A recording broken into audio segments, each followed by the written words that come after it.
Attractions are not a mechanic that immediately jumps out as cedh viable. Originally made for Unfinity's draft environment, they're kinda all pretty shit. But if I had to play it in cedh, here's how I would do it.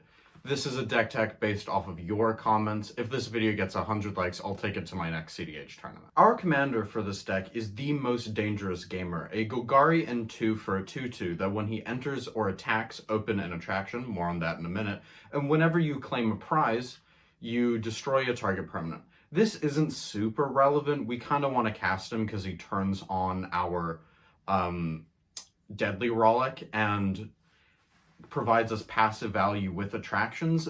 It's not good, but it's kind of the best we got. So how do attractions actually work? Whenever you open an attraction, you reveal the top card of your attraction deck, and that goes on the battlefield.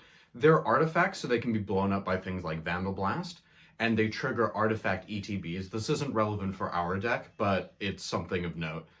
So whenever, at the beginning of your first main phase, you roll a d6. If it's a 6, every attraction will trigger. They all have 6 lit up.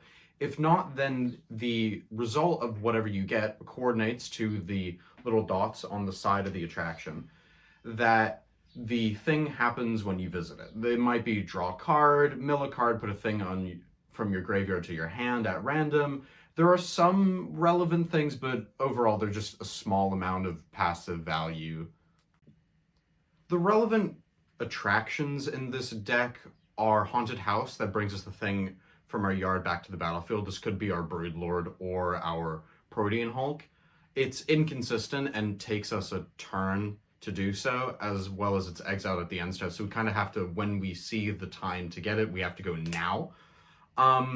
There's also Trash Bin that gets us a thing, mills us 2 cards, good for digging, and gets us a thing from our graveyard back to our hand at random. This isn't great, but it's passive value. And there's Visitor's Booth that just lets us draw a card. These aren't good, but it's the best we got, and we're playing the mandatory 10 attractions according to the rules.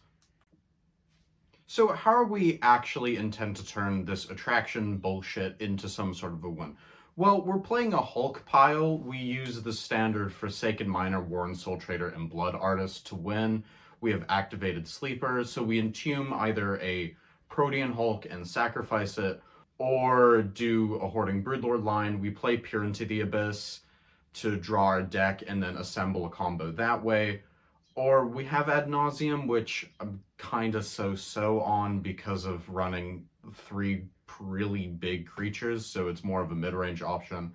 There's not much to really do in Golgari. Our command zone's kind of bad, so we really need to just try to parasite our way to victory.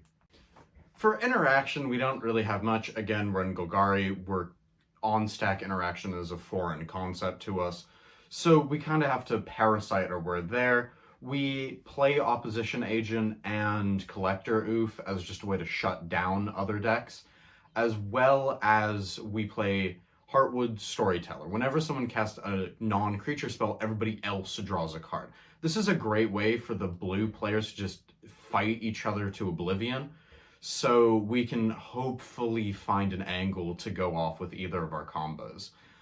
This isn't great, but it's the best I could think of. If you have other ideas, tell me in the comments. In conclusion, this deck isn't good. I don't even think it can really win outside of just a few upset games. I think attractions are bad. But yeah, if this video gets 100 likes, I'll bring it to my next tournament that's in a month. Thank you all for watching. See you in the next one.